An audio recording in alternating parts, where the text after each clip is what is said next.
За. Дутчлаа шүү.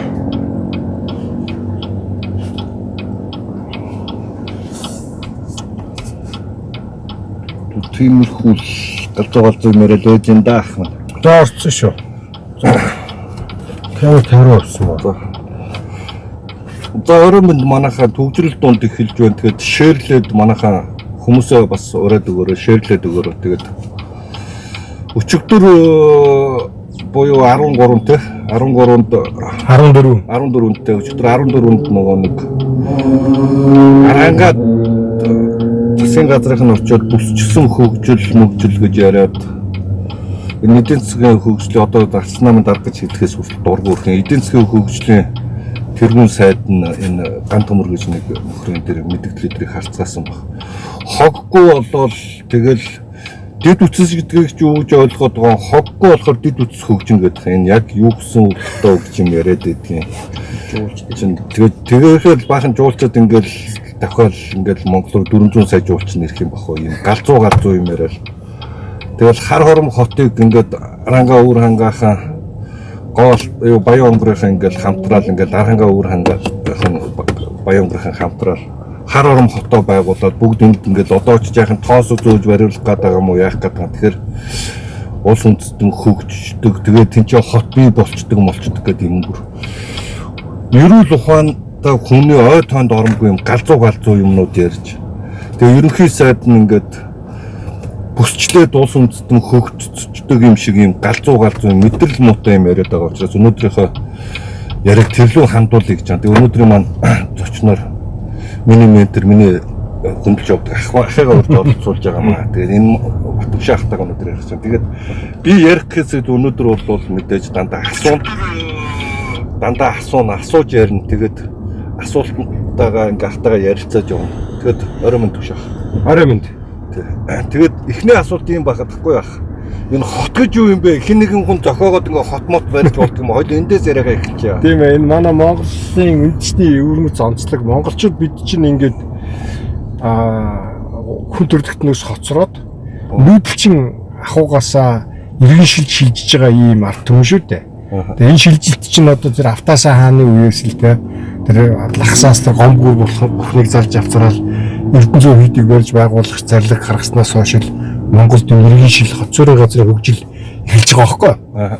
Тэгээд бид чинь бол ингээд энэ Монголын бүр ихэнх хотуудтай одоо аймгийн төвүүд тэгэл одоо энэ их дархан эрдэнэт гэдэг ингээд ийм зохиомол социалист хотууд те социалист одоо ингээд нөгөө улс төрийн шийдвэрээр ингээд байгуулагдсан ийм хотууд өөрөөсөө яг нөгөө нэг байгалийн жамаараа үүссэн ийм хот Монголд маш цөөхөн байна. Улаанбаатар одоо манай даа хүрээ өргөө те тэгээд ховд гэх мэтчлэнгийн Улаангом гэх мэтчлэнгийн ийм нэг хитгэн ийм суурин газар байна л та. Бусд нь бол ингээд дандаа ийм зохиомол байхгүй. Тэгээд энэ коммунистуудын толгооноос энэ зохиомлоор ингээд нөгөө зохиомл хэлтүүд гэдэг шиг ингээд хот зөөрөн газрыг ингээд дээрээс нь зарлиг тушаалаар ингээд байгуулцдаг гэсэн энэ ойлголт. Тэгээ зарлиг гаргаад тушаал гаргаад тогтоол батлаа тэгээ хөгжүүлцдэг гэсэн энэ ойлголт ингээд салчихгүй маа. Тэгээд эн чинь ийм амьд организм энэ өөрийн гэсэн ийм хөгжлийн ийм зүй тогтолтой энэ хуулийн дагуу ингээд хөгждөг ийм зүйлээ нийгэм эдийн засаг улс төрийн ийм цогцлбор зүйл байгаамаа. Гэтэл эдгээр ерөөсөө ойлгож өгөхгүй тэгэл дараал энийг ингээл дээрээс нь өдөртөөл ингээ хөгжүүлдэг гэл ингээд одоо хүртэл энэ нэг балаарлаас ерөөсөө салж өгөхгүй. Энэ хот гэдэг юмны чинь мөн чанар утга учир нь бол миний ойлголтоор бол энэ чинь ингээ хүмүүс өөрсдөө ингээ эдийн засгийн тэлээдрэхээр тэнцээ өөрсдөө суурамжлалын бүс бий болгоод ингэж л ойлгоод байгаа шүү дээ. Хамгийн түрүүнд эдийн засгийн шалтгаанаар үүсдэг байхгүй суурин газрууд те. Хаана худалдааны занглаа байна. Хаана одоо хот үүсэх ямар нэгэн тийм эдийн засгийн нийгмийн байгалийн тийм нөхцлүүд бүрдсэний дараагаар мөсөн газарт төвлөрөл ингээд багаас ихтэд үүсээд тэгээ ингээд хөгжиж явсаар байгаа нэгэд том хот суурин газар болдог. Дэлхийн бүх хотуудын түүхийг судлаад үзэх юм бол тийм байгаа. Манай энэ даа хүрээ Улаанбаатар хотын ч гэсэн түүх тийм те. Тэгэд эн чинь өөрөө ингээд эдийн засгийн хуулийнхаа дагуу ингээд хөгждөг ийм зүйлийг л одоо ингээд дээрээс нь өдөртөөл ингээд хөгжүүлээл ингээд ийм юм яриад ингээд Тэгээ одоо нэг ийм асуулт гарч иж байгаа. Одоо нийслэлийн засаг дарга Нямбатар ч нэг ийм ярьж байгаа шүү дээ. 500 мянган хүн зориулсан хотоо.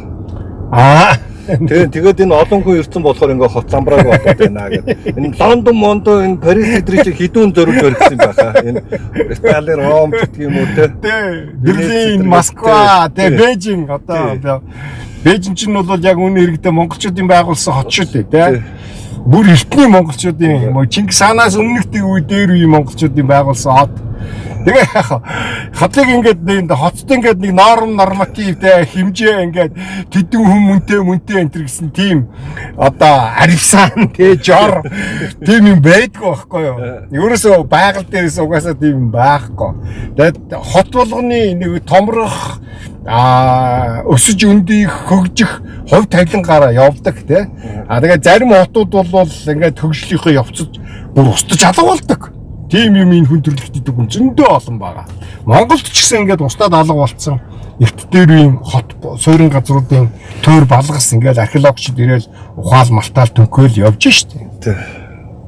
Тэгэхээр ингээд энэ тэдэн хүнд зориулсан гот тичнээ хүн ингээд даац маац энэ төр гэдэг ийм худлаа юм ингээд санаанаасаа зохиогоод ингээд яриад яа. Эн чинь зүгээр ямар ч боловсралгүй ямар ч мэрэгжлгүй хүний амнаас гарч байгаа үг байхгүй. Одоо манай одоо тэр хэрвээ тэр хин яринд Нямбатар энэ төр ингээд яриад байгаа бол зүгээр л одоо тэр бүр багийн ч төвшний боловсралгүй багийн засаг даргын төвшний ч боловсралгүй хүний шинж байгаа байхгүй.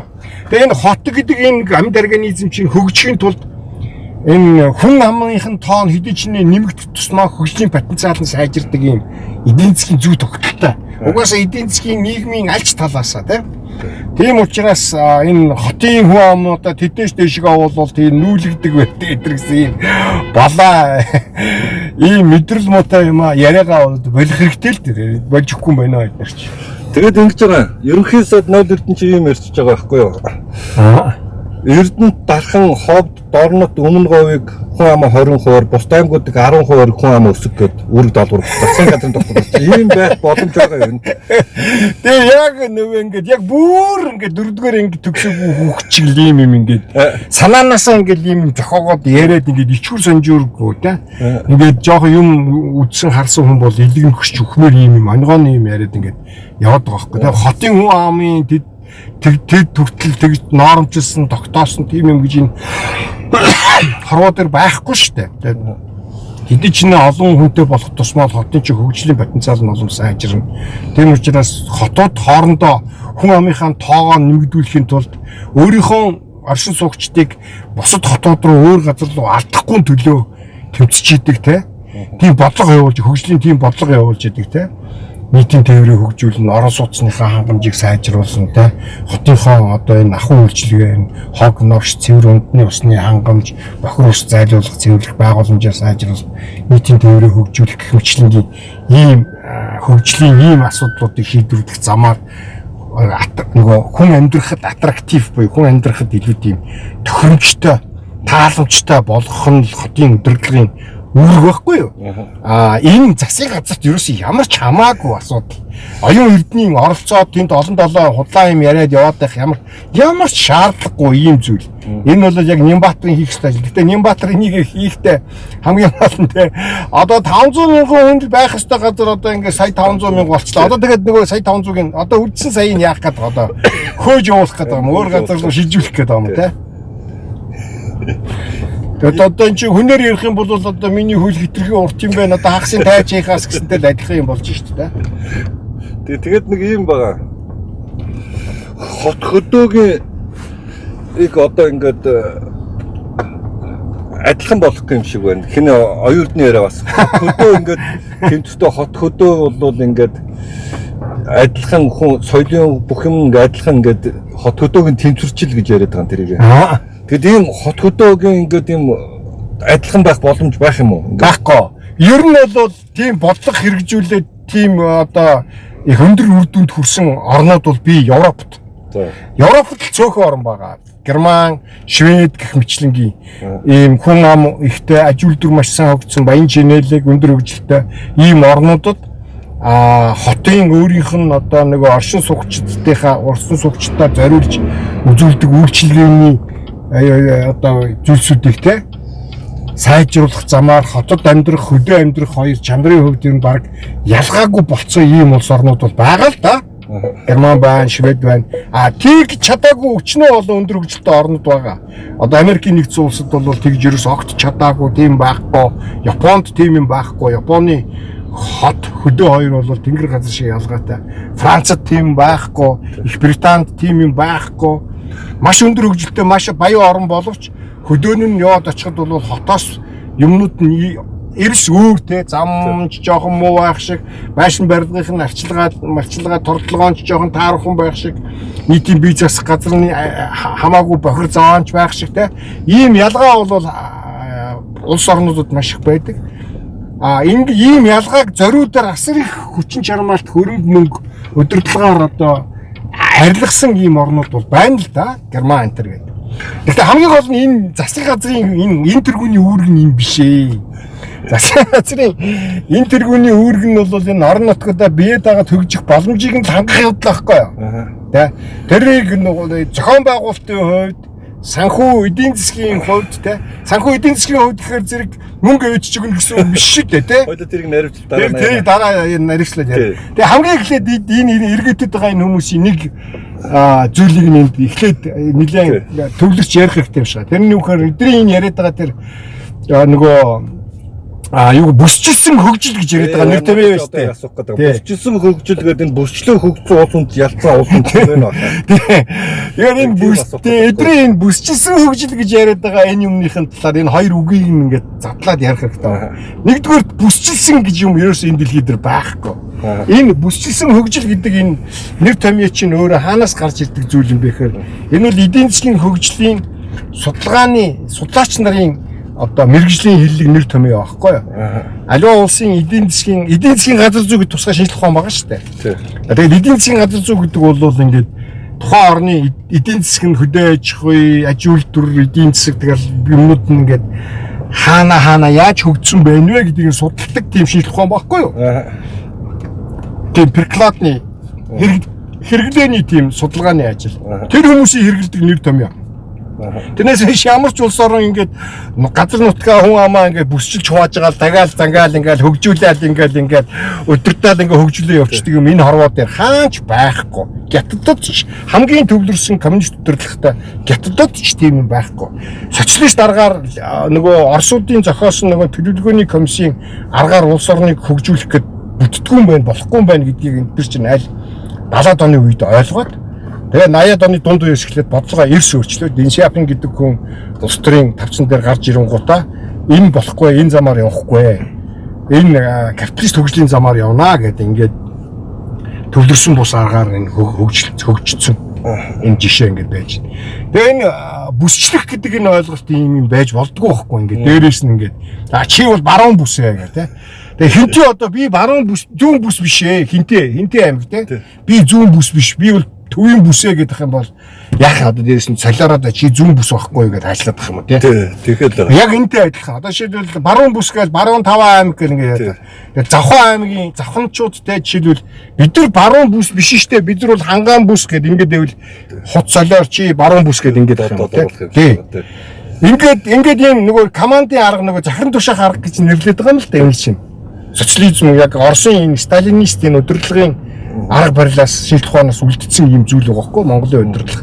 Тэгээ үүнийг одоо хүртэл ингээ 30 жил өнгөрчөөд байхад л одоо хүртэл ойлгохгүй энийг мэдэхгүй тэгэл энийг буцааж хэрэглэх гээл ингээл 5 дугаар бараг л одоо 9 дугаар 5 жилийн төлөвлөгөө зохиол маягийн ухааны юм яриад яваад байгаа хгүй те. Одоо Санжин баяраас ахуулаад тэр нөгөө Атар 3 дугаар ингээд гадуураад ингээл эдгэр чинь ингээ бүгд дандаа яг ийм нөгөө нэг Москвад боловсруулсан энэ нөгөө сталинист удирдлагын тогтолцооны арга онлоор явах гээд оролдоод байгаагийн шинжилтэй. Тэр нь бол явдггүй ингээд бүхэл бүтэн улс үндэстнийг тэр чигт нь улс үндэстэн байтугай энэ социалист системийн орнуудыг ингээд дампууруулад хайцсан хэрэгцээгүй хогдор хаягдсан зүйлүүдийг одоо хүртэл ойлгохгүй байна.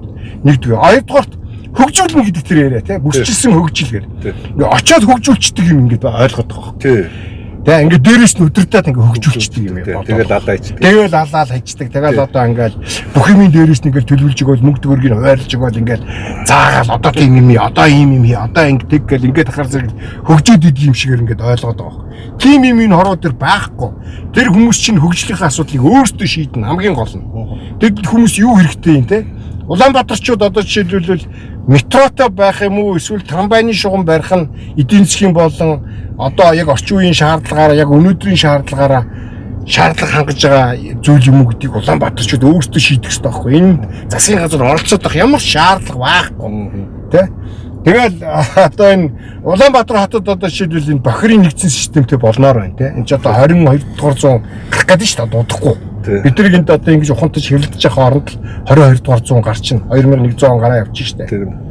Гэтэл ингээд өнөөдөр шиг ингээд нөхөж орлондоо баасан шээсээ хэвээрээ байж ах хэрэгтэй юм уу тий. 21 зууны 4-ийнхээ нэгийг дуусгачаад байж хад тий. Тэгэхэд ийм интервьюнийхээ юм ярихын оронд богдоолыг нөхлөн чих шиг агаарын зам 50 чих шиг тий. Яг жинхэнэ агаарын юм яриад ингэ яваад. Тийм байгаа.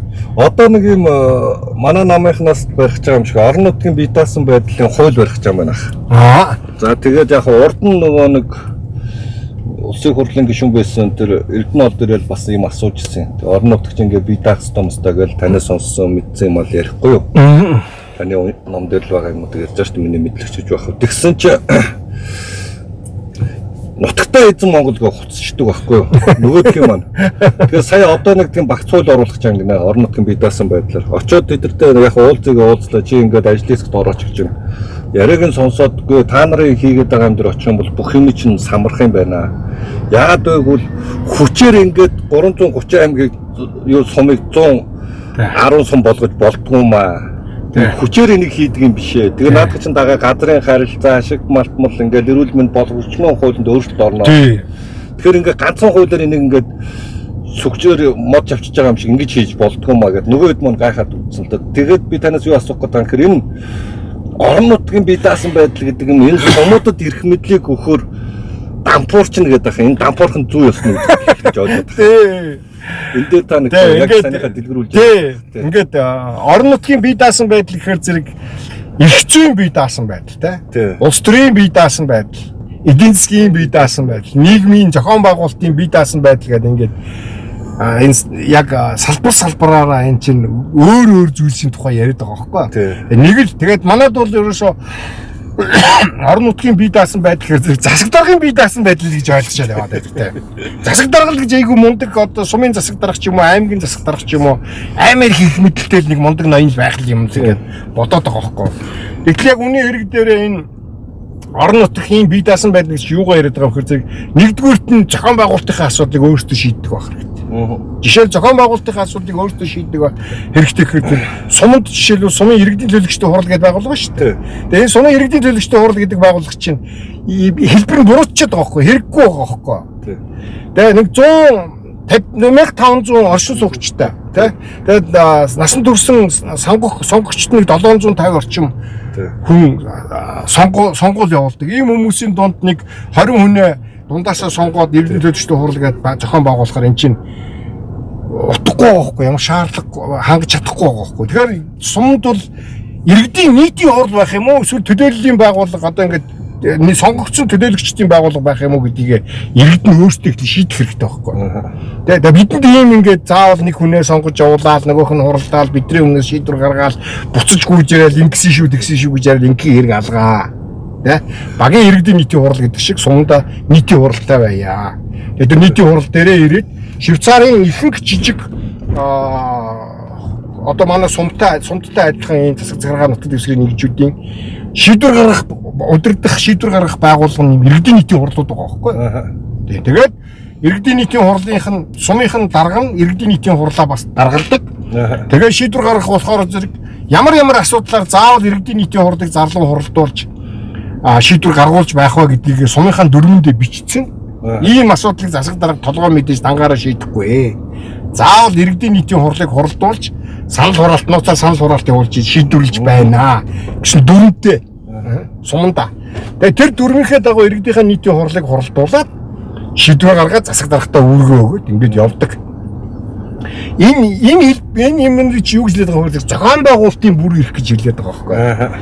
За ингээд энэ нэг тустай асуудал. Энэ чинь ганцхан хуулиар шийдчихдэг зүйл биш. Тэгээ энэ чинь бүр үндсэн хуулийн 5 дугаар бүлэг рүү ингээд ороо явчихна энэ асуудал чинь.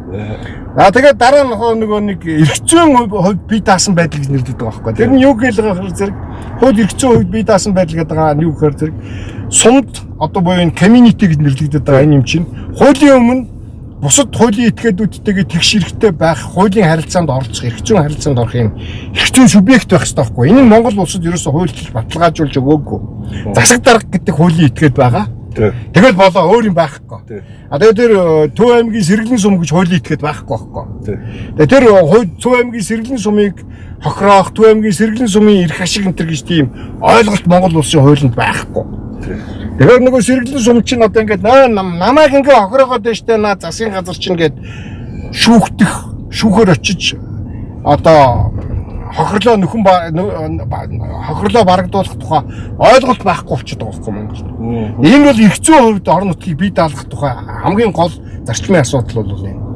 Тэгээд дараа нь нөгөөдөг чинь төсөв санхүүгийн хувьд бие даасан байх хэвээр. Төсөв санхүүгийн хувьд бие даана гэдэг чинь юу юм хэр зэрэг хамгийн түрүүнд татвар тогтоож хурааж авах хэрэгтэй болох хэвээр байхгүй. Тэ? Тэр татвар нь үхээр улсын татвар дээр нэмээд орон нутгийн татвар авдаг биш. Харин одоо ингээд их хурл тогтоогоод хурааж аваад байгаа татваруудын орон нутгийн ажиндралтай холбоотой тэр хэсгүүдийг нь орон нутагт нь за та нар энэнийг мэдээд өөрийнхөө нутаг дэвсгэрийн хэмжээнд тогтоогоод хурааж аваад төсөө бүрдүүлээд иргэдийнхээ өмнө зарцуулалтынхаа тайлангаа тавиад бие дагаад амьдраараа гэд өгдөг тийм татварууд байхгүй. Тэр үл жишээ нь хүн амын орлогын албан татвар. Хүн амын орлогын албан татварыг бол одоо сумын иргэдийн төлөвчдийн хурал юм уу сумын иргэдийн нийтийн хурлаараа хэлэлцээд за энэ жил манай сум хүн амын орлогын албан татвар хүн бүр насан турш хүн бүрээс тэдэн төгрөг татаж авъя шүү гэд тогтоох хэрэгтэй байхгүй. Дараа нь үйлдвэр аж ахуйн газруудаас авах ашигын татвар гэж юмыг орон нутаг шийддэг.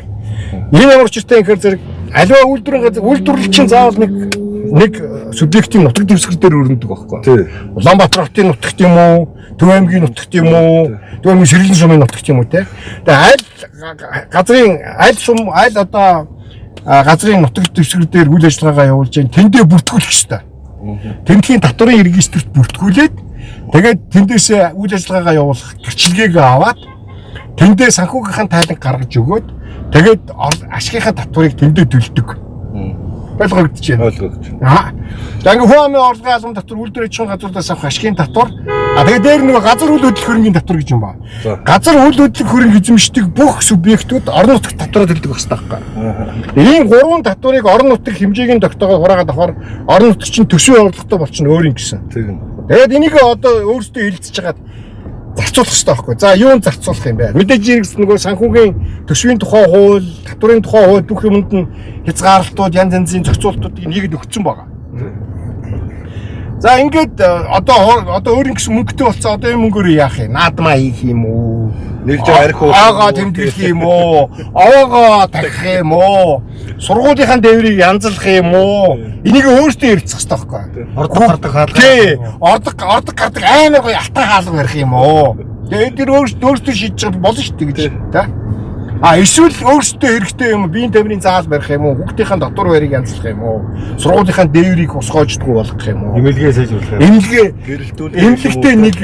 Эмнэлэгтэй нэг эхографийн аппарат худалдаж авах юм уу? Тэ? Ингээд ирэхээр зэрэг энэ хүмүүс чинь засаг дарах Land Cruiser авч өгнө. Төвийн мэ. Чи юу солиороод байгаа? Чи хаашаагаа явах гэж бидний мөнгөөр машин унах гээд байгаа юм, тэ? Одоо тэгтэл энэ одоо дүүргийн засаг дарах гэд нөхөр хаашаа ч явах ямар ч тийм албан үүрэг ажилт тийм юм байхгүй мөртлөөл Land 200-аар явах юм.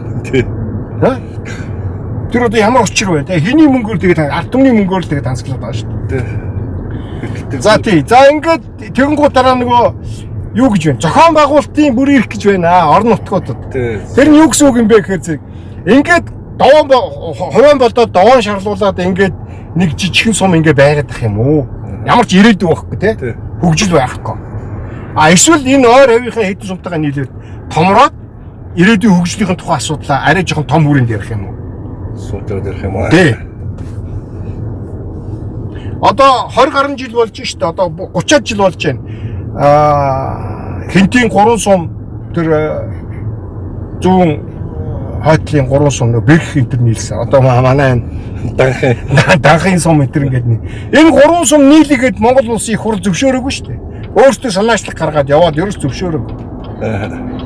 Би хөтөл оролцоод явж исэн Багнуур дүүрэг бие даасан гот болё гэд хөөцөлдөд яваад дийлээгүй. Уг нь бол энэ Налах Багнуур хоёр бол бие даасан готлох хэрэгтэй байхгүй. Одоо энэ хойтлын нэг партизаны сангийн аж ахуй тий. За энэ гачуурт мачуурт энэ төр яг готтой байх дуртай бол байдаг юм байна. Өөртөө шийдэх асуудал байхгүй. Налах Багнуур за Налахын хувьд бол бас орхич. Багнуур бол эндээс 130 км-ийн цаана бие даасан готлох хэрэгтэй байхгүй тий. Тэгсэн чинь хэн юу гэж тэр үед тухайн үед нөгөө манай готын дарга байсан нөгөө хэн Мегомбинх болт юу гэж тэнэгцэхээр Улаанбаатар хотыг нүүрсээр хангадаг ганц хотоо бие даалгаж болохгүй шүү дээ бид яах юм. Багнуур бие даасан хотоочор Улаанбаатарт нүүрсөөхөө болчих юм байна л да. Йоо. Яг өнөө хэрэгтэй тэр нүүрсэж Улаанбаатар хот аваад байгаа шинэ хідэн цахилгаан станц лав төлж байгаа шүү дээ. Мөнгө өгөөд лав төлж байгаа бол Улаанбаатар хотын цахилгаан станц биш шүү дээ. Зүгээр л нэг аж ахуй нэгж бие даасан.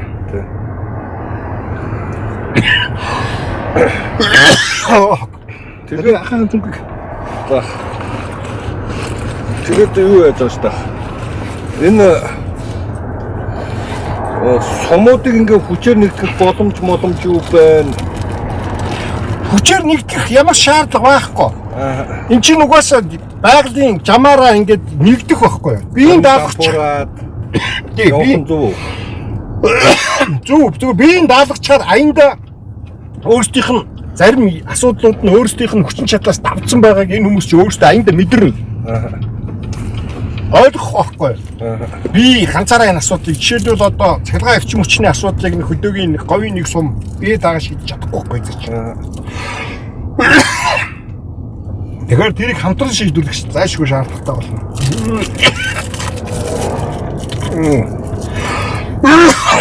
Кондишнер зогсооч ёо наад кондишнерч болоо.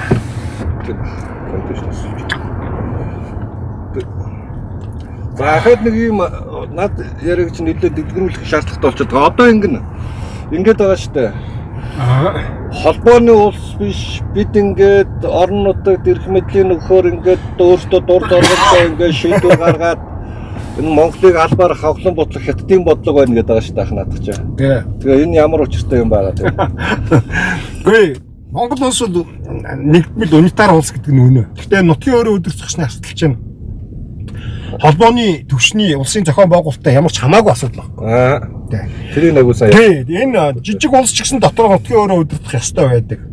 Энэ дэлхийд дээр холбооны улс маш цөөхөн байгаа шүү дээ. Америкийн нэгдсэн улс, Герман, Швейцар, одоо Оросын холбооны улс гэдэг ингээд дуусаа. Тэгээд ингээд өөр манай өмнөд хятад бол бас нэг холбооны улс маяг. Тэгтээ өөрийгөө холбооны улс гэж нэрлэдэггүй. Боловч холбооны улсалдаа нэлээд автономит мужуудтай.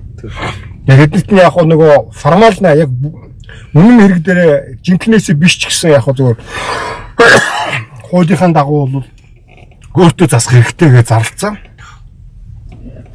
Ингээд болоо. Бусд нь бүгд нэгдсэн унитарны улсууд.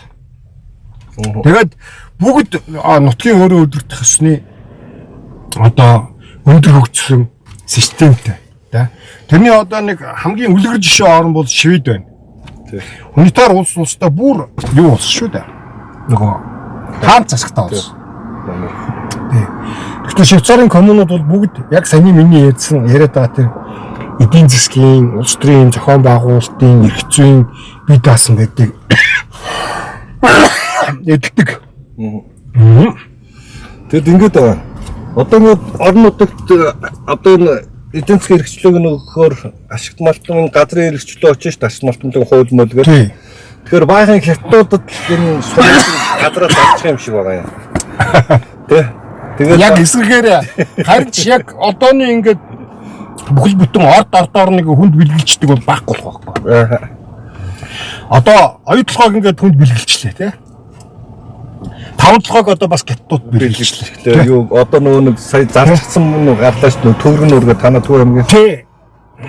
Зараа ич 250 саяар зарцсан ба шүү. Тий. Энэ нь байхгүй болох уу? Энэ минь ч байхгүй болно шүү. Өөрөөр хэлбэл газар нутагч эзэнтэй болно. Энэ чинь хөдөлтөө хөөж явуулдаг бас байхгүй болно тий. Хөөж явуулдаг нь байхгүй болно. Тэгээ нэг одоо баялаг илэрлээ гэхэд засгийн газар орон нутаг хоёр юуны өмнө ихлээр ярьчих хэрэгтэй байхгүй. За танай нутаг дэвсгэр дээр чинь ийм баялаг байгаа юм байна. Геолог хайгуулын ажлаас нь эхлээд орон нутаг манай ирэх шиг хаана байгаа юм бэ гэдээ оролцсон шүү дээ. За яах юм бэ? Энийг ашиглах юм уу яах ийм юм байна. Ашиглавал бидэнд ямар ашигтай юм бэ гэх хамгийн түрүүнд тэр хүмүүст ийм асуудал тавина шүү дээ. Хэдэн хувь нь бидэнд оногдох юм. За ингээд ирэхээр ингээ энэ чинь эхлээд орон нутгийнхаа төвшөндөө шийдчихэд улсын их хурлынхаа төвшөндөө шийдээд тэгжээж дараагаар нь ашигладаг ийм механизм руу шилжих хэрэгтэй байхгүй. А одоо ч нь бол энэ хин овсгоотой луурдж авчаад шүү дээ. Тэгээ хахад нэг юм байгаа. Одоо орон нутагт ингээд эрх мэдлийн өгчгөөр ингээд нэг сайхан сум байсан тэр нь дампуураад балраал бахан хүмүүс ажилгүй болоод ингээд тэр сум ингээд хүүсээрээ тэмтрэгдээл ингээд баларх юм шиг байгаа. Эзгүүрэл ингээд нэг юм яриад энэ орон нутгийн хөдөө малчдын хил дагуу амьдарч байгаа малчд чинь хил мэл хамгаалах үүрэг мөрөгтэй байдаг. Тэр сум юм. Үгүй шүү дээ яадаг гэж. Тэгэхгүй хил хамгаалахад оролцох хилийн бүс нутагт амьдрал сууж байгаа хүмүүсийн нэг хил хамгаалахад оролцдог нэг тийм юу бий уламжлал. Нэлээд дээр үеж тогтсон тийм уламжлал. Гэхдээ сүүлийн хэдэн 10 жил бол тэр баг матагдсан бах уу. Ер нь бол энэ сумын үүргээс огтхож биш байхгүй. Хил дээр байгаа сумын хил хамгаалах үүрэгтэй биш шүү дээ. Энэ чинь улсын үүрэг, улсын хил байхгүй. Улсын хил. Тэгээ улс энэ хилээ хамгаалах ёстой. Энэ энтергүүний үүрэг. Энэ орон нутгийн бие даасан байдал дээр нэг 22 оны хуулийн өөрчлөлт ийм орж байгаа. Орсон та мэдж байгаа л. Тэгээ нөө нэг ерөнхий сайдын кабинетд байх хэвээр аймгийн засаг дарга нар тэгээд тэр аймгийн засаг дарганы кабинет чинь энэ сумын засаг дарга нар байх учраас томилдог тэгээд огцруулахын ерөнхий сайд мэддэг чи кабинетийн нь учраас ерөнхий сайдаар нэг гар болж ажилладаг. Тэгээд орон нутагт эрх мэдэл өгчгөр засгаас явж байгаа бодлогыг эсэргүүцээд ингээ орон нутаг юм хийлэхгүй ингээ гай болно. Тийм учраас ингээ дээрээсээ удирдлагатай байх хэрэгтэй гэдэг. Энэ ер нь зөв болж таарч байна уу? Яаж вэ? Буруу. Үнцээрээ буруу байхгүй. Энэ манай энэ коммунист энэ одоо энэ хурган төлгөн коммунист энэ дангах те. Тэгэл эднэрийн одоо нэг тархитлагоноос нь огт салахгүй байгаа юм бол нийгмийн удирдлагын тогтолцоог хүн дээр авчиж нэлээд идэх байхгүй. Хүнийг ингээд нийгмийн удирдлагыг хэрэгжүүлэгч гэж ойлгоод байдаг. Тэгэхээр ардчилсан энэ нээлттэй нийгэмд чинь эрх зүйч яс ноёрхсон энэ улс оронд чинь нийгмийн удирдлагыг хэрэгжүүлдэг нэг л зүйл үү? Тэр нь хууль байхгүй. Хууль л энэ нийгмийн удирдлагыг хэрэгжүүлдэг. Хуулийн нэрийн өмнөөс тэр нийгмийн удирдлагыг хэрэгжүүлэх үүрэг гүйцэтгэдэг хүмүүс нь бол албан тушаалтнууд. Өөрөөр хэлбэл нөгөө цалин аваад ажиллаж байгаа хүмүүс гэсэн үг шүү дээ. Тий. Дарга нар биш. Энэ Америкт ч, Японд ч, Германд ч дэлхийд даяараа ингэж ойлгодог. Хууль гэж байна. Тэгээд бүтцийн тухай асуудал ярихаар зэрэг энд ингээд орон нутагт эрх мэдлийг шилжүүлэх тухай асуудал ярихаар зэрэг дандаа ингээд дарагт нь эрх мэдлийг өгөх юм шиг ингээд ойлгоод байдаг. Засаг дарагт нь. Аймгийн засаг даргыг нь авчиж засгийн газрын гишүүн болгож ингэж авцгаа тийм. Үнэхээр зэрэг орон нутгийн эрх мэдэл одоо сайжирчиж гэж ойлгоод байгаа хөөе надад. Тийм юм ерөөсөө байхгүй. Орон нутаг байх байдгаараа байж байгаа. Иргэдийн хурл орон нутгийн ач холбогдолгүй хэвээрээ л байж байгаа тийм. Тэр засаг дарга нь ланд крузерээ унж Улаанбаатар давхиж ирж засгийн газрын хуралдаанд сууснаар тухайн орон нутгийн бие даасан байдал нь бэхжиж байгаа юм ерөөсөө байхгүй байхгүй. Одоо энэ орон нутагт очиж хурал хийхээр тэр орон нутгийн амьдрал дээр сайжрах гэдэг юм уу? Яг орон нутгийн бие даасан байдаг юм байна. Энэ яг нөгөө цэдэн баллизмын үеийн нөгөө нэг үзүүлэх сургууль гэж нэг юм байлаа шүү дээ. Дээр үед социализмын үед. Та нар ч одоо залуу хүмүүс мэдэхгүй. Гадарлаа. Тэгээ байгууллагууд дээр үзүүлэх сургууль гэдэг юм бол үзүүлэх юм уу? Үгүй. Одоо ингээ байгууллагууд дээр орон нутгийн захиргаа махиргаан дээр ингээ үзүүлэх сургууль гэдэг нэг юм болдог байлаа. За. Тэгээ одоо ингээ нэг газар сонгож аваад За. Тэгээд дээрээс нь тэр яам тамгын газар тэр өдөртөх газар элдв бензин газраас баахан дарганаар ирээд. Тэгээд яг тэр орон нутгийн өдөртөхтэй нийлээд тэр байгууллагын өдөртөхтэй нийлээд ямар нэгэн тийм нэг шинээр ямар нэгэн ажил өдөртөж зохион байгуулж байгаа шиг тийм үзүүлэн тоглолт маягийн юм зохион байгуулдаг байхгүй. Тэгээд тэрэндээ баахан ижил төстэй байгууллагуудын удирдлагуудыг өөрж авчирч харуулдаг. Тэгээ энийг тэрийг үзүүлэх сургууль гэж нэрлэдэг байхгүй. За. Ойлгосноо? Ойлгосон. Тий. Тэгээ одоо ингээд одоо юу гэдгийг те төлөвлөгөө нормо давуулан биелүүлэхийн тулд социалист дуралдааныг шинэ хэлбэрээр зохион байгуулах нь гэдэг ийм үзүүлэх сургууль зохион байгуулж байна гэж бодъё л та тий. Нэг үйлдвэрийн газар дээр. Тэнгуут тэр ижил төстэй үйлдвэрийн газруудын удирдлагуудыг бүгдээрийн тэнд өөрж авцгаад тэр үйлдвэрийн газар нь одоо шил хөнгөн хүнсний үйлдвэрийн яамны харьяа тийм үйлдвэрийн газар байх юм бол хөнгөн хүнсний үйлдвэрийн яамны бүх удирдлага тэгээд нэг хөнгөн хүнсний үйлдвэрийн яамны харьяа эрдэмтний хэлгээний институт гэдэг нэг амар олон хүнтэй нэг хоолны савтай мангар том газар байгаа шүү дээ. Тэндээс баахан эрдэмтэн гэдэг нэг баахан нөхдүүд ирээд тэгээд нэг 2-3 өдөр бөө юм болдог аахгүй тий. Ямар ч үр ашиг байхгүй ингээд тэгээд ийм шин санаачлага тийм ийм спос гэдэг баах юм. Тэгж байгаа дараа нэг баярын хурал зохион байгуул. За хаста үзүүлэх сургууль амжилттай боллоо. Нам төрийнхөө ивэл хайр халамжийн дагуу бид нар одоо ингээд үүнээс хойш энэ шинэ арга туршлагаар ингээд ажлаа сайжруулж алаад өгнө гэдэг. Үгэлэл алга тагшаал ингээд нэг хэдэн хүнийг шагнаж магнаал ингээд өндөрлөлт.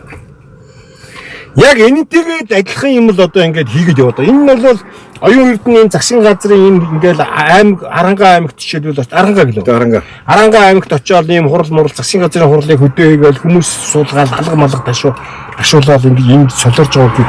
Ерөөсөө огт ажиллаа мэдэхгүй юу хийхийг мэдэхгүй. Тэ. Тэгээд өөрөө ажил хийсэн хүн болж харагдахын тулд тавьж байгаа жүжиг байхгүй.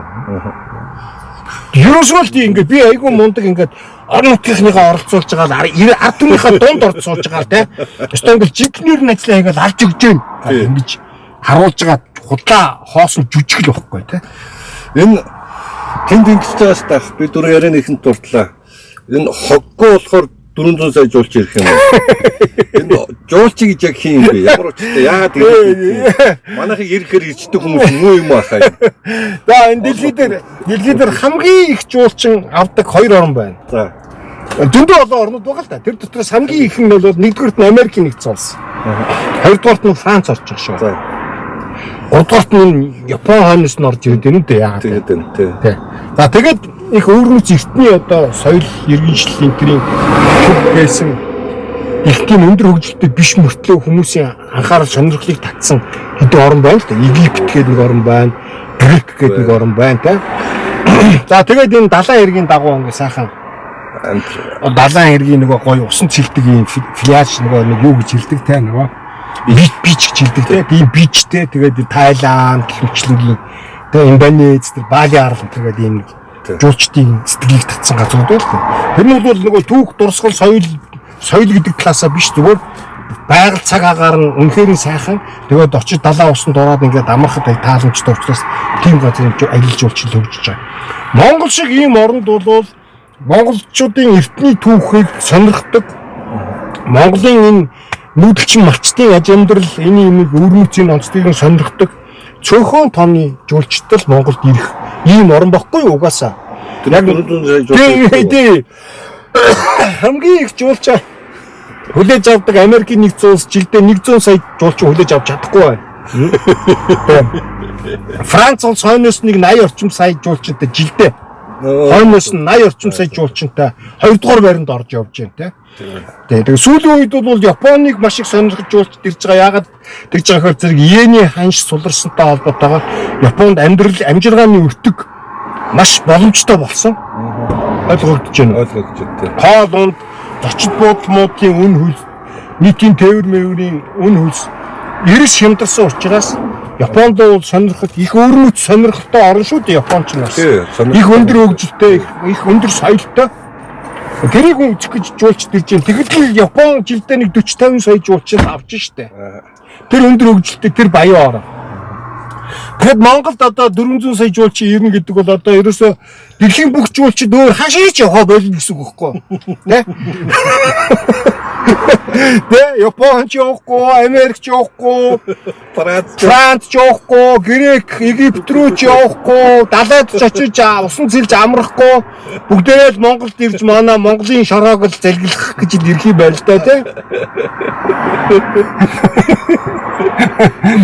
Тэгээ ингээд ийм ирэх юм ингээд ичихгүй ингээд яриад яваад байдаг тий. Тэгээд тэр ийм ичмэр юм яриад байгаагаа өөрөө ойлгохгүй. Ийм дараа ийм төвшөнд ийм яраалын төвшөнд байж шүү дээ энэ хүмүүс. Энэ хүмүүсийг сонгочод байгаа бид нар өөр яраалын. Тэгээ бид нар бол бүр ямар яраал доор байна вэ гэдэг нь тий. Ахын бид нар сонгоогүй шүү. Хар хором хотыг ингээд босгоч игээд Дархангаа, Өөрхангаа, Баян өнгөрөхөнд босгоцод байгаа. Тэнд очиод ингээд хар хоромгоо за хот эдрийн төсөөлөөр барьччээ тийш хурдны зам тавих ингээд галт тэрмэн байна. За яста галзуу мэрсэн. Хурдны галт тэрийг давал гэсэн чи хүмүүс тийш хурдны галт тэргээр яхаа эдийн засаг ашиггүй машгүйгээр бүр галзуураад гисэн. Тэгээд тийм хар хором хот босгож явах тэнд хүмүүс очиж амьдрах уу? Тэр социализмын үед л коммунист одоо сталинист аргаар зөвлөлтөд те социалист бусад орнуудад тийм төслүүдийг хэрэгжүүлдэг байсан. Тэдгээр төслүүд нь бүгд эдийн засгийн хувьд ямар ч үр ашиггүй болох нь нотлогдоод ард түмнийхэн бүтээсэн асар их баялагийг л зүгээр үнс чанд руу болгож салхинд хийсгэсэн бохоггүй. Маш цөөхөн төслүүд нь бодит амьдрал дээр хэрэгцээтэй болж үлдсэн байгаа. Тэр үлдсэнүүд нь бол ихэвчлэн дандаа байгалийн баялагийг л ашиглах, уурхай байгуулах ажлын тийм юмнууд. Тэгээд тэр уурхай дагаж байгуулагдсан хотуудын чинь хамгийн том аюул нь юу гэдэг вэ? Тэр уурхайхан нөөцөнд дуусангууд тэгээд тэр хот нь сүмждэг. Тэг ахварч харж ирэхгүй. Юу ч урд камерч болдог. За тэр чам руу би ярьж байгаа хүнтэйгээ харилцах байдаг байж. За яах вэ? Тэгээд тэр хот гэдэг юмнууд чинь өнөөдрийг хүртэл хөгжөөд дивжээд байгаа энэ хотуудын чинь онцлог нь юунд байгаа вэ гэхээр зэрэг хот нь өөрөө эдийн засгаа өөрийнхөө хөгжлийнхөө потенциалыг өөрөө бий болгодог байхгүй юу? Социалист аргаар тэгж байгуулсан хотууд бол ихэвчлэн сүмдэг. Тий, ихэвчлэн сүмдэг тий. Тийм сүнсэг хотууд одоо энэ Сибирээр дүүрэн байна. Оросын Сибирээр дүүрэн байна. Тэгэд ингээд их хурл дээр ярьж байна л та. Бид нар малчтайгаа хөдөө амьдарч байгаа хүмүүсээ их бодох хэрэгтэй юм шиг байна. За тэгээд тэр малчтайгаа наас нодорыг авахд мөнгө зарцуулах хэрэгтэй. Хөдөө малчин цөөрж байна. Тэгээд малч хүмүүсийн хөдөө малчуулах тусгаж хөдөө хүмүүсийг мал маллуулах хэрэгтэй байна гэдэг юм. Энэ боломж юу байдаг юм уу? Ингэж хийх боломжтой байх. Энэ зөв гэж юу? Тий. Байхгүй. Ямар шаардлага байхгүй, боломжгүй. Энэ тэг хүн хөдөө заавал амьдрах хэрэгтэй. Биднийг бодоод ингээл амьдрч явах хэрэгтэй. Яах хэрэгтэй юм бэ одоо яа. Явж байгаа та буцаж явж байгаа буцаад явж болно шүү дээ. За яах. Тэгээд тийм боломжтой юу? Яалаа гэж дээ. Тийм боломж байна.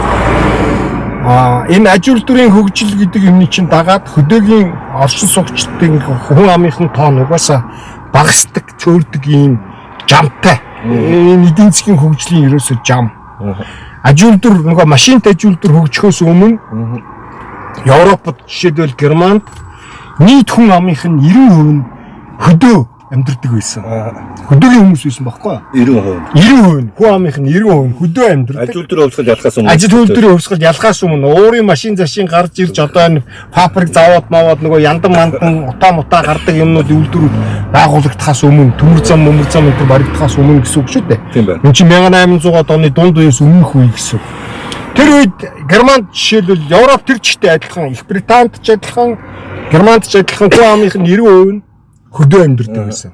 Ингээд аж үйлдвэрийн хувьсгал болоод 19-р зууны дунд үе шүү дээ. 1840-од оны үеэс эхлээд аж үйлдвэрийн хувьсгал болоод хотууд гинтхэн огцом томроод машинт аж үйлдвэрүүд байгуулагдаад ингээд эхлэмэгц хөдөө иж хот машин тоног төхөөрөмж хөдөө иж хот машин нэвтрээд эхлэмэгц хөдөлмөрийн бүтээмж нэмэгдээд нэг тариачин одоо нэг 5 газрыг л боловсруулж тарай тарьж чаддаг байсан бол үхэр амьдсандаа үхэр хөллөөд шүү дээ. Чаддаг байсан бол одоо нэг тариа чинь 500 га газрыг трактораар боловсруулж чаддаг болонгууд хөдөөж хөдж асрах хүний ажил хүчний илүүдэл гардаг юм байгаа. Миний хүмүүс чи хайчдгийн гэхээр хот руу нүүж орж ирдэг. Ингээ хот руу нүгэд ороод ирэхээр зэрэг энэ ажил өдрийн хөвсгөлийн үр дагавар баггүй.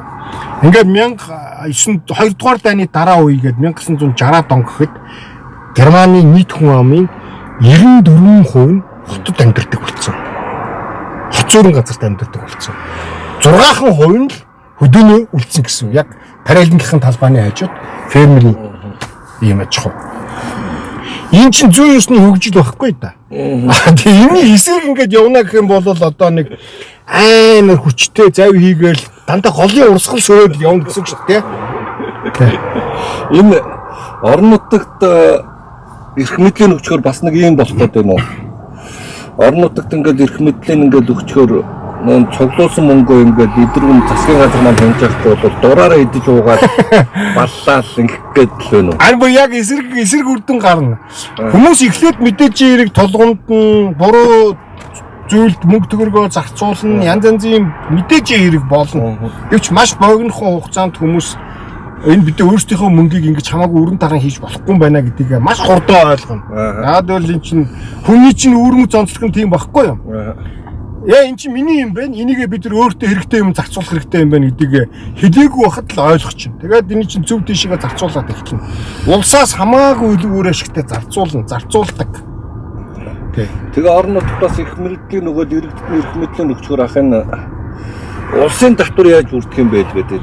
Улс онцгой албан татвар, худалдааны татвар нөгөө янз янзын байгалийн баялаг ашиглаж байгаа юмудаас авдаг нэг реалти тий гайлын татвар энэгээр ингээд зөндөө олон улс төсөв бүрдүүлэх татварууд нь байгаа.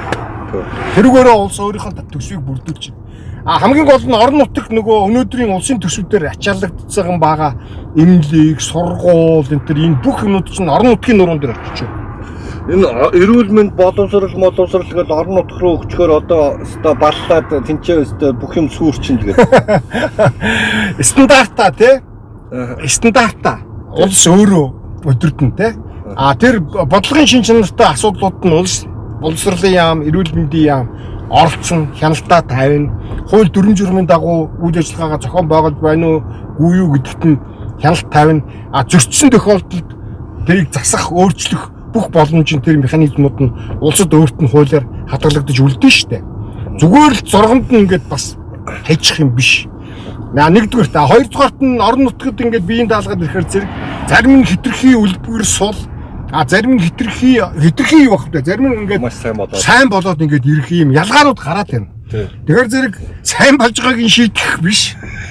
Тий. Сайн болж байгааг нь шийдэх юмнаас нь танаж хусаж авах биш. Харин нөгөө өөрийгөө авч явж чадахгүй байгаануудыг нь тордох ажилд засгийн газар нь анхаарах хэрэгтэй байхгүй. Тэгээд тордно гэдэг чинь зүгээр тижээн гэсэн үг бас биш. Өөрөөр нь юмыг хийлгэн, зөвлөгөө дэмжлэг үзүүлнэ, санхүүгийн зөвлөлт тусалцаа үзүүлнэ. Тэгээ бүр болохгүй бол одоо яах вэ? Яг жинхэнэ одоо чи үнэхээр нь чадахгүй байна, болохгүй байна. Чамайг одоо татан буулгалаа гэдэг тэр хууль дүрм нь байдаг байхгүй. Германд ч гэсэн тийм байгаа. Ингээд нөгөө юуны өмнө эхлээд нөгөө өөрийгөө авч явж чадахгүй байгаа жижиг комьюнитинууд өөр хоорондоо ярилцдаг. За хэдүүл яах вэ? Тэ? Дундаа яах вэ? Дундаа ингээд захиргаагаа газар нутгийн хувьд те тосгодоо ингээд тустай байгаа ч гэсэн өдөрлөг нь нэг байж болдог. Өдөрлөг нь дундаа нэг өдөрлөгтэй жишээлбэл те. Гэх мэтчлэнгээр өдөрлөгийн зардлаа хэмнэх те. Янз янзын юмнууд байгаа л. Одоо энэ яг уул уурхайг дагаад бий болсон бодит энэ баг сумын төвд, аймгийн төвдөөс том шахуу болж байгаа одоо зохицлын хам богд өдр байна л та. Тий. Тэгээд эдгээр ингээд өөрсдийнхөө массахаа үйл явцаар ингээд уулна хөгжөөд ингээд явж боломжтой байгаа гэдэг. Гэтэл би нэг манай нэг найз гэдэг маань юуны зам үүдийн иргэдийн хуралд гэдэг. Тэгээд тэр найзтайгаар танах одоо ингээд газар нутгаа ингээд чөлөөт суулгачихсан юм болоо тэгээд газар мазгаа ингээд ховын хвшлийнхэн төлөвлөлтөнд гэсэн. Манайхыг гэсэн тэд манай найз хэлж байгаа тэр юуны замын үүдийг энэ алтан буудлыг зохицохыг хам богдыг засгийн газрыг мэддэг гэдэг. Энэ яагаад тэгээд юм бол эсвэл энэ хам богд зохицохын гадаад хятадууд зарчих гэдэг юм бол газар яах юм бэ? Монгол улсын бүх газар чинь яг үнэ хэрэгдэг засгийн газрын газар шүү дээ. Бид нар бол бүгдээрээ засгийн газар дээр төр зөвшөөрөлтөөр амьд сууж байгаа хүмүүс байхгүй юу та. Монголын бүх 3.5 сая хүн. Тэгээд за уучлаарай энэ доорч одоо зөндөө нүүрс байна ухнаа та одоо наад гэрээ аваад нүү гэх юм бол бид нар бүгдээрээ нүүх юм хөөлтэй ийм оронд амьдарч байгаа улсууд шүү дээ. Гэтэл хамгийн гол нь энэ газар чинь газар гэдэг юм чинь өөрөө тухайн одоо өөрийнхөө өвөрмөц онцлогоос хамаарат эзэд нь өөр байх хэвээр. Нийт газар нутгийн хамгийн гол эзэн нь орон нутг байх хэвээр байхгүй. Улс мэдээж хэрэг энэ миний мэдлийн газраа гэдэг өөртөө тусгай газруудыг авч үлдэх ёстой. Тэ? За энэ том байгалийн баялагтай газрууд ч байд юм уу, тусгай хамгаалалтаа дархан цаацтай энэ бүс нутагч байд юм уу. Эсвэл нийтийн одоо батлан хамгаалах зорилттой, эсвэл нийтийн одоо тээвэр эрчим хүчний болон зам тээврийн дэд бүтц байгуулахад зориулагдсан ийм газруудаа улс өөртөө аваад үлдчих чинь буснууд бүгд орон нутгийн мэдлэлд байх хэрэгтэй байхгүй. Тэгэхээр орон нутгийн мэдлэлд байна гэдэг чинь орон нутгийг өмчилж байгаа гэсэн үг биш шүү дээ. Орон нутгийн хараа хяналт захиргаанд орол байгаа гэсэн үг. Тэрнээс биш тэрэнд байгаа хувийн газрууд тэр хувийн өөрийнх нь өмч тариалангийн талбай тий. Эсвэл одоо үйлдвэрийн газар байгуулсан тэр газараа худалдаж аваад тэр үйлдвэрийн газараа барьсан бол тэр газар тэр хүний капитал тэр хүний хувийн өмчтэй. Энэ өөр хуулиар ингэ зохицуулагдав. Тэгээ манайд энэ газар нутаг ба эдгэлбэр газар гэдэг хоёр юм ерөөсөд хуулийн ч ялгаа байхгүй нийтээрээ угаасаа ойлгодогчгүй. Тэ. Хоёр огт өөр юм ба хоёр өөр категори байхгүй юу? Газар нутаг Монгол улсын газар нутаг. Бүгд тэр хиний газар гэдгээс үл хамааран Монгол улсын газар нутаг. Тэндээ Монгол улсын хуулийг үйлчлэнэ. Тэр эзэн хятад байна уу, Монгол байна уу, Герман байна уу хамаагүй. Тэ? Энэ Монгол улсын хуулийн захирагдах ёстой. Тэр газар болон тэр газар өөрөө тэр газар дээр байгаа бүх хуулийн этгээдүүд. Тэр эзнээс ахуулаад бүгд. Яг эдийн засгийн категори гэдгийнх нь тэр юунд ашиглахыг яах юм? Дээр нь байшин барих юм уу, тариа тарих юм уу, мал бэлчээх юм уу?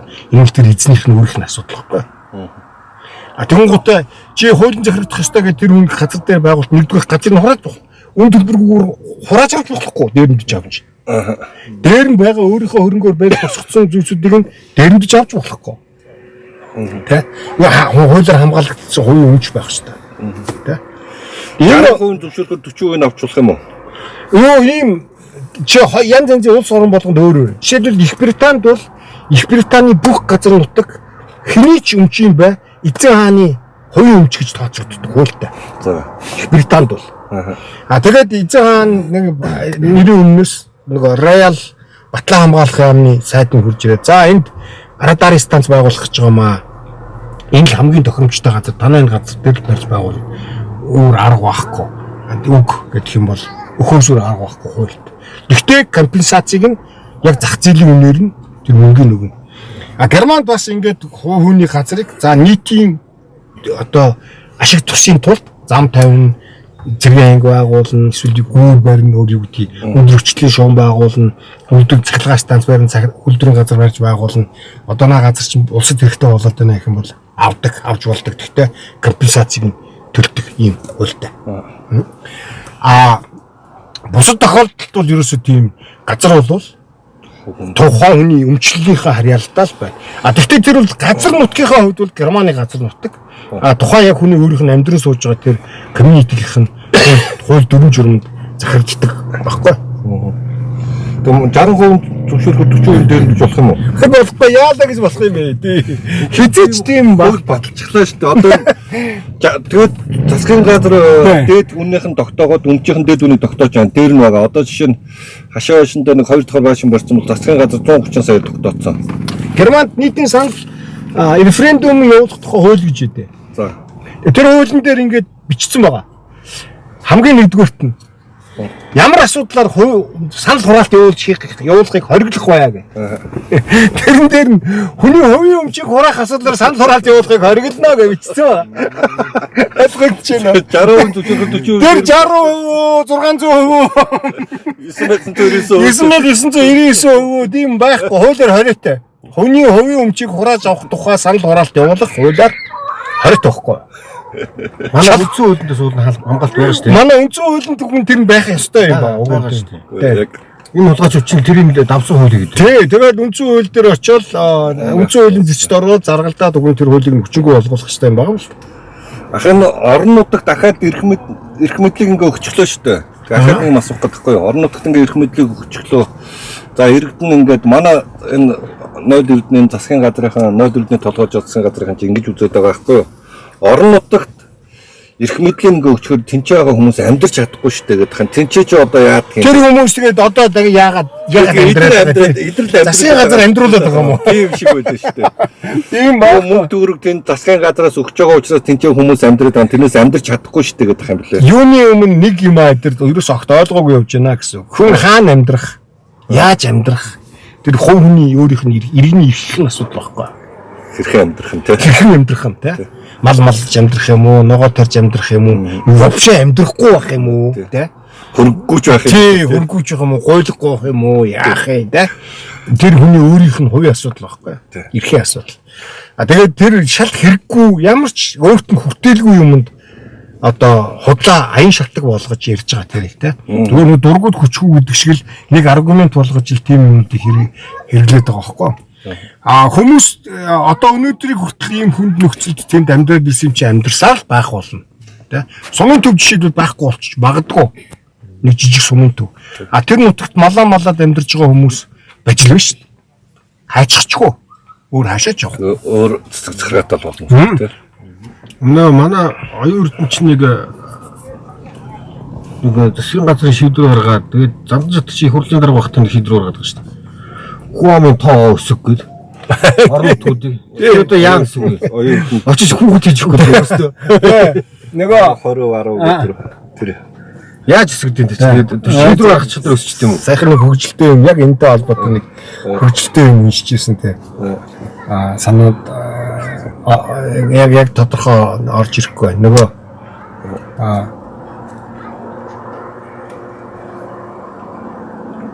Оросын холбооны улсад одоо энэ хүн амын өсөлтийг хангах тухай асуудлаар Оросын чинь нэг том сүрэл болчиход байгаа шүү дээ. Оросын холбооны улсын чинь ялангуяа яг энэ Орос хүмүүсийн хувьд жилд хэдэн саяараа хорогдож байгаа хөөхгүй. Хүн амын зөөрөд байгаа. Тэгээд хэд хэдэн шалтгаан байгаа л нэгдүгürt нь төрөлт маш байгаа. Гол шалтгаанаа төрөлт байгаа. Хоёрдугаар гол шалтгаан нь нөгөө хэвийн бус үхэл маш өндөр байгаа. Дайн, дажин тэгээд энэ гэмт хэрэг архитект тэ энэгээр хүч өргөдөж байгаа хүмүүсийн доо маш их байгаа. Нөгөө дөрөвсд маш их байгаа. Гадаадд нөгөө чадaltaй боловсралтай улсууд нь бол бүгд одоо гараад яваад дуусч штэ. Тэгээ үүнээсээ болоод бол одоо жилдээ 2-3 саяар хүн ам нь хорогдоод байгаа. Тэгээд үүнтэй холбоотойгоор парламент дээр энэ зөндөл олон юмнууд хэлцэж байна. Тэгээд энэ сайхан Оросын төрийн дөөн дээр онгоо болоод яригдаад нэг хүн амын өсөлтийг хангах тухай асуудлаар яам байгуулъя. Тэгээд тэн дээр нь бүр завхрал болоод хоорондоо маргалдаж явахдаа бүр хогийн юмнууд ял. Тэгээ яах юм одоо ингээд норм төлөвлөгөө гаргаж их юм уу? Яах юм эмгтээчүүд те. Хүүхд төрүүлсэн баг. Ийм яа явууч. Яг энэ шигээр ингээд иймэрхүү одоо энэ бол одоо дэмдүүл ичвтер зүйл байгаа юм л да. Одоо жишээл Монгол улсын их хурлын дарга хүн, Монгол улсын ерөнхий сайд хүн, засгийн газрын гишүүн хүн ийм төвшний ийм яриад ингээд сууж ийн гэдэг бол тэ. Тэгээд энэ хүн амын нөгөө энэ өсөлтийн нэг демографийн асуудал гэж нэрлэдэг байгаа юм л. Энэ чинь өнөөдөр маш олон орны толгой өвчин болчиход байна шүү дээ. Гэтэл бол хамгийн энэ тэргүүний том асуудал энэ болчиход байна. Хятадд бол одоо тун удахгүй том катастроф болох гэдэг шүү дээ. Яг энэ демографийн асуудлаар нөгөө олон жилийн туршид хатуу явуулсан нөгөө нэг өрх гээд нэг хүүхэд гэдэг бодлогын одоо хортоо үр дагавар нь өөрөөр хэлбэл Хятад орн чинь өөрийнхөө хөлийг өөрөө буудсан гэсэн үг байхгүй. Тэгээ Оросоор бол тэгж хэлдэг те. Өөрийнхөө хөл рүү өөрөө буудсан гэж те. Өөрөөргөө холцсон гэсэн үг те. Тэгээ одоо тэрнийх нь үр дагавар нь юу сайрлж өгөхгүй. Хүмүүсийг одоо ингээд та нар дураараа хүүхдэд төрүүлж болно хичнээн зардал нэмэр байхгүй. Хятадын нэгдүгээр залуучууд нь гэр бүл болохоо болсон. Гэр бүл болсон ч хүүхд гаргах дурггүй, хүүхдтэй болох дурггүй. Хүүхдтэй болсон ч ирдөө нэг л хүүхдтэй болохыг хүсдэг. Тэгээ хятадд чинь нэг амар муухай хууль байгаа шүү дээ. Одоо нөгөө эмэгтэй хүн чинь жирэмсэн болчоор нэг хүүхдийнхээ хүүшиг тодруулах аяг сонирхолтой байдаг шүү дээ. Би одоо эрэгтэй хүүхдээ юм уу эмэгтэй хүүхдээ юм уу? Хятад бол хуулиар тэр хориотой эмчнэрийг бол хатуу арга хэмжээ авдаг шийддэг, шоронд хийдэг. Хэрвээ их болох гэж байгаа эмэгтэй хүнд тэр хүүхдийнх нь хүүшиг эхографаар хараад ингээд хэмжээд өгчих юм бол эмэгтэй хүүхэд байна гэдгийг мэдчих юм бол маш олон эмэгтэйчүүд аборт хийлгчдэг. Тийм учраас энэ айгүй тийм айгүй Японд айгүй том асуудал болж байгаа. Японд маш хүнд асуудал болж байгаа. Тийм. Европын ихэнх орнуудад маш хүнд асуудал болж байгаа. Тийм. Тэгээ нэг ийм асуултууд байна уу? Оюутахад асуулт байл асуугаад тэгээд 7 юу. Би нэг асуулт асуучих. Асуулт. Тэгээд ч тийм. Сайхан яриад нэг тэнэг хүн биш л болгоно сонсоод ойлгохоор зөндөө яриад өгöd байгаа шүү дээ. Тий. За одоо ингээд одоогор бол Монголд орон нутгийн эрх мэдийг өгөхгүй байгаа шүү дээ. Одоо тэр төсөвөө бүрдүүлэгч гэдэг юм уу? Төлөв субъект болох юм. Гэвч одоо тэнд сонгогдоод байгаа засаг дарга нь эсвэл иргэдийн төлөвчдийн хурлын тэргүүлэгчд нь бол нутаг орно гэж нэг сайхан сэтгэлтэй хүмүүс үүнд байгаад байдаг. Гайхан байгаа. Эрхийн өгөхгүй тэр хүмүүс юу хийгээд эхэлт юм бэ? Тэр нь ямар Өө тэгэл яах вэ? Нөгөө нэг сурсан дадсан орон зохицуулсан ажлуудаа байна. Баахан ой тэмдэглэнэ. Баахан хүмүүсээ шагнал тодорхойлно. Тэрний хойноос хөөцөлдөнө. За тэгээ хамгийн гол хийдэг ажил нь бол нэг аймгийн засаг дарга, аймгийн засаг даргын тамгын газрын нэг санхүүгийн хэлтсийнхнийгаа тоогдож сундаа нэг хэдэн төгрөг ахиухан шиг төсвөлүүлэхийг ойрлуулахыг бодно хөөцөлдөнө. За тэгээд тэрийг хийцэн бол одоо тэгээд тэрний шахаад өөр одоо нэг хон чигэд ах ажил байхгүй. Тамгын газрын хэдэн ажилтнуудыг аваад нэг готорчих ямар боломж байна. Тийм нэг жоох юм хийх. хурлын даргатайгаа Тэгээ сургалт мургалт нөгөө их хурлын гишүүд мишүүдтэйгээ ярьж байгаад нөгөө орон нутгаас сонгогдсон хүмүүсийг хөлбөн суужгаад хэдэн төгрөг мөнгө гаргуулад ингээд хурлынхаа төлөөлөгчдийг багийнхаа засаг даргаыг тамгын газрын ажилтнуудыг аваад жилдээ нэг удаа нэг хот руу ороод ирэх сонирхолтой янз янзын яриад. Тэгэл энэ гол ажил тэр дээ. Тэгэл болоо. Яг хоо малаа тоолохоор нь тоолчихно. Цэргээ татхихаар нь татчихна. Багийнхаа иргэдийн нийтийн хурлуудыг хуралдуулаараа гэхээр зэрэг багийнхаа иргэдийн нийтийн хурлуудыг хуралдуулчихна. Хуралч гэжтэй тийм орондоод өнгөрчин тий. Тэгэл болоо. Тэгээд тэр нь одоо нөгөө сумаа хөгжүүлэх үү? Яаж хөгжих юм бэ тэр чинь? Суманд одоо нэг орон нутгийн иргэний төлөөллийн хурал болсон нэртэй тэгээ нэг иргэдийн төлөөлөгчтэй бол орон зохицолсон юм болчиход байгаа. Тэгээ эцсийн дүндээ 4 жилийн хугацаанд нэг юм сонгогдно. Жилд нэг 2 удаа хуралдана.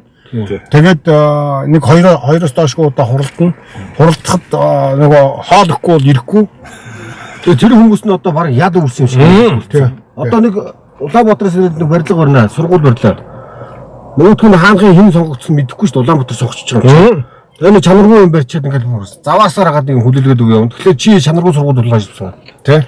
За хатлангийн газар шийднэ. Бөө хэрүүл. Тэ. Бэлчээрийн газар шийднэ. Бөө хэрүүл. Худаг шийднэ. Бөө хэрүүл. Тэ. За эсвэл уулуур хот арих юм бол за тэгээд дуус. Тэ.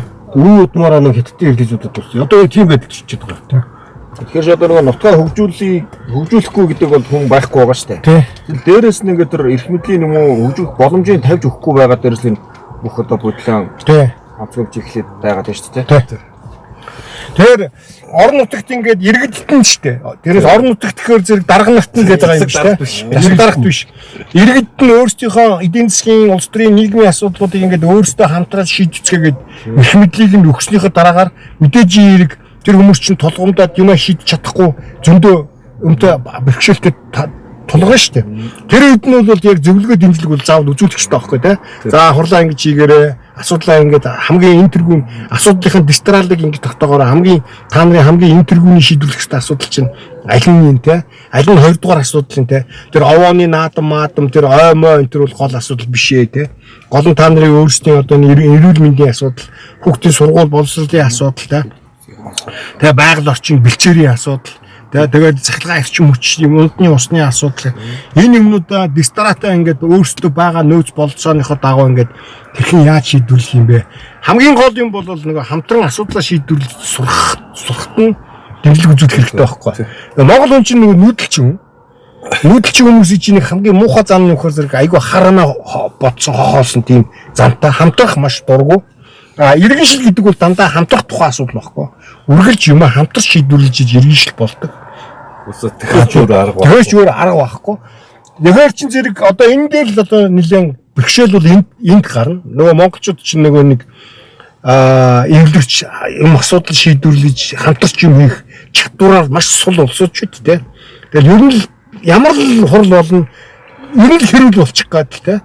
Ер нь л ингээл дээр дороо орчих гал ингээд идэг юм улсууд. Тэр энд ингээд юмд тайван хандаж сурах, эрүүл ухаанаар хандаж сурах, хамтарч асуудлаа шийдвэрлэж сурах гэл юм чинь зөндөө олон бэрхшээлүүд байгаа юм л. Гэхдээ нэг юмыг бол бид нар ерөөсөө анханасаа бодож явах хэрэгтэй байхгүй юу гэхээр ер нь бол нохоон гэлгийг усанд сэлж сурах тийм шаардлага байдгүй. Зүгээр аваад усруу шийдчихдэг байхгүй. Тэгээд нөгөөт чинь усанд ингээд унахаараа зэрэг өөрөө л байгалийн зөнгөөрөө сэлдэг те. Энэ монголчууд юу бас нохоо хар амартаа өрхөөр усч гэ те. Яг тэрэн шиг ийм нөхцөлд ингээд оруулчихар хүмүүс чинь өөрөө аяндаа асуудлаа шийдвэрлэхээс гацаагүй байдалд ороод ирэхээр зэрэг юм сурахаас өөр аргагүй байдалд орно. Одоо өнөөдөр бол өмнөөс нь чи юм шийдэж өгөөл хагаад нөхцөлд бол энэ улсад чи ингээд хоёрын хооронд гурван дунд ингээд байсан ч байгаа ч юм шиг байхгүй ч юм шиг ингээд байл ингээд явж хаад ингээд явж илэн гэсэн ийм байр суурин дээр байгаад байгаа. Тэгэхээр одоо хүн хөгжихийн тулд орон нутгийн иргэд эрх мэдлээ авах хэрэгтэй байгаа шүү дээ. Тэгхийн тулд иргэд нь одоо өнөөдөр юу хийх хэрэгтэй юм бэ? Яг юм нэглэн бурхан тэрийг өгчих юм уу эсвэл хаан өгчихгүй шүү дээ одоо. Өгөхгүй. Хамгийн тэргүүний юм бол бид нар энэ өөрсдийнхээ асуудлыг энийг өөрсдөө шийдэх юм хэрэгтэй юм байна гэдгийг ухамсарлах явдал. Эхлээд бид өөрсдөө шийдэхгүй бол хэн шийдэж өгдөг юм байна? Өгөхгүй юм байна. Дарааг бол шийдэж өгөхгүй. Тийм, дарааг бол худлаа яриад жоох мөнгөний чинь хулгай хийгээд идэл угаал ингээд яваад их юм. Одоо хийсэн болгоно хүнийхээ эсрэг. Тий, хийсэн болгоно хүнийхээ эсрэг дайсгансан юм хийгээд нөгөө жоохон хоримтлуулсан төсвийн хөрөнгө мөнгийг бүгдээрийн баруун сулгаагүй өдөж байгаа хулгайлаад ингээд дуусгах. Дээр нь тонол хийгээд ингээд дуусчих ш. Тэгэхээр энийг ч бид нар өөрсдөө шийдэх хэрэгтэй юм байна гэдгийг нэгдүгээрт нь хумсарлах юм. Хоёрдугаарт нь бид нар нэг өөрсдөө шийд чаднаа гэдэг тэр итгэл өрөмжлөлөөрт нь суух хэрэгтэй байхгүй. Тэгээ бид нар энийг өөрсдөө хийя. Асуудлаа өөрсдөө шийдвэрлэе. Хуралдъя. Төлөвлөгөөгөө гаргая. Юунаас ажиллаа эхлэхийн тэрийг ярилцъя. Тэ? Хамгийн энэ төрлийн шийдэх юм бидний хувьд юу байгаа юм те.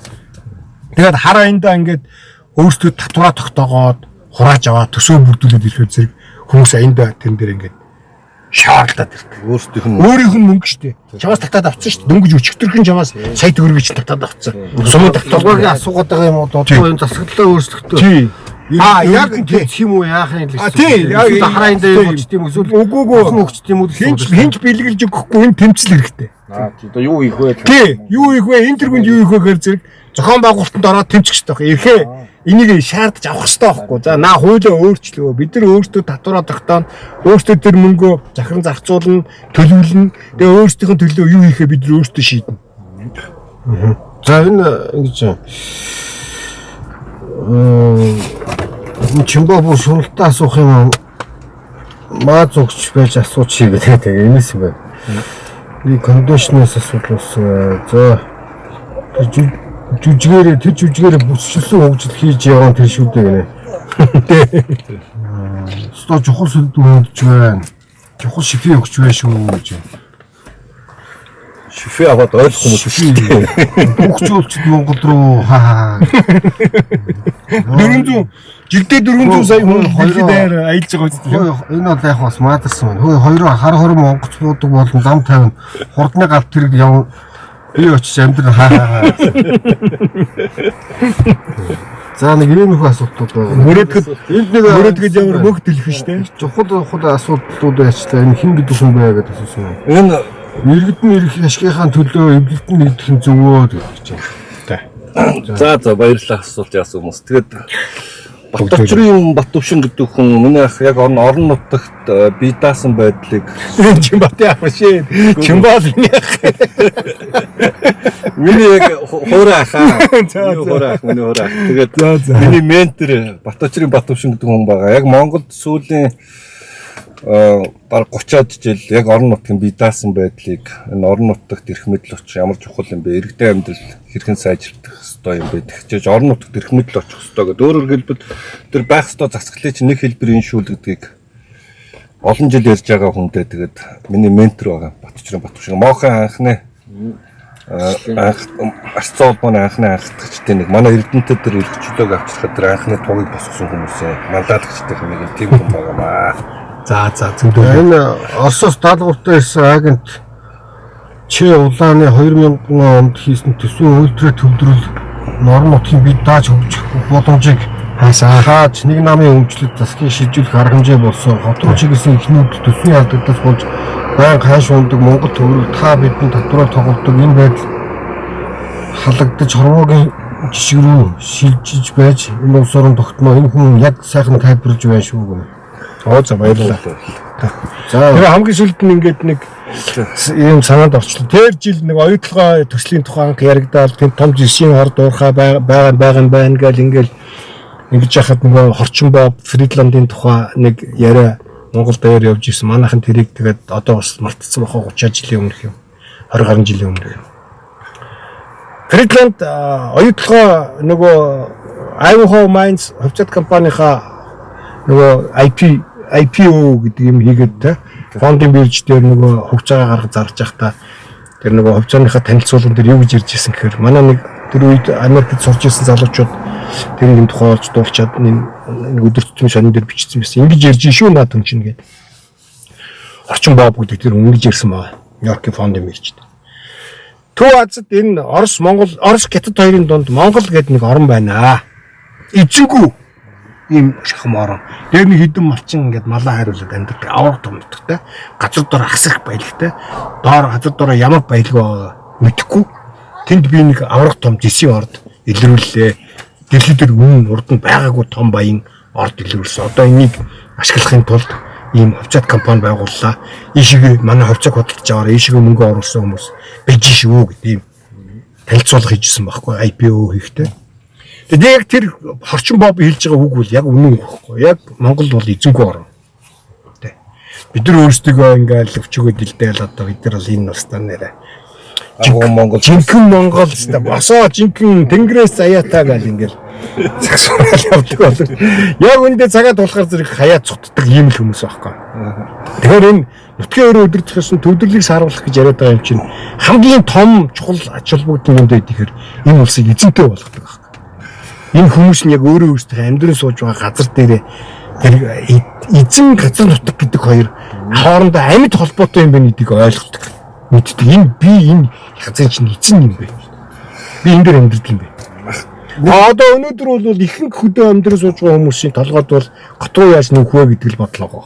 Ахаа нэг асуултад өндөрлөж энэ Монгол Ардын намынхан уул ард түмэд амар хайртай шүү дээ. Нүл сэтгэлүүд. Тэгээ яагаад энэ орон нутагт ирэх мэдлэг өгөхөөс дургуцаад байдаг юм бол. Гээгүй ерөөсөл гүйсгч юу ахал ерөөсөл энэ ардын намын чинь амьдарч байгаа хамгийн гол капитал нь эрх мэдлэг шүү дээ. Тэр эрх мэдлээ одоо чи идж байгаа талхнаасаа юу гэж хүндэг хугуулаад хуугаад маа гэд өгөхөө дээ.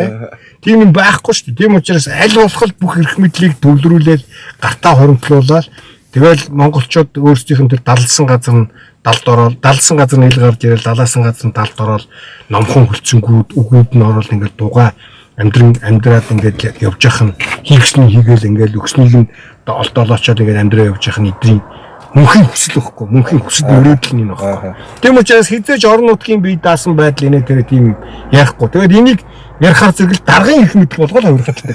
Засаг даргын эрх мэдэл. Засаг даргын эрх мэдэл болгоод хувирхалтай. Хүсээс бүгд юм болчихсон. Тэгээд нөгөө засаг дарга нь тэр төсөө зэрэг тэр нөгөө командын гишүүн шүү дээ. Тэр Монгол Ардын намын нөхөр واخгүй. За баярлалаа. Өнөөдрийн давын өрөөд өндөрлөө. Тэгээд би яагаад өнөөдрийн сэдвийг хөндөх болсон юм бэ гэхээр өчигдөр тэр арангаад болсон төсчилсэн хөгжилгээд галзуу юм ихээр маргааш ахтайгаа яг энэ сэдвийг ярина гэж бодож ирсэн. Тэгээд өнөөдөр өөрөлдөө хүлээн авч зочноор ирсэн ахтай баярлалаа. За өнөөдрийн давын өрөөд өндөрлөө. Анхаарал тавьсан та нартай баярлалаа.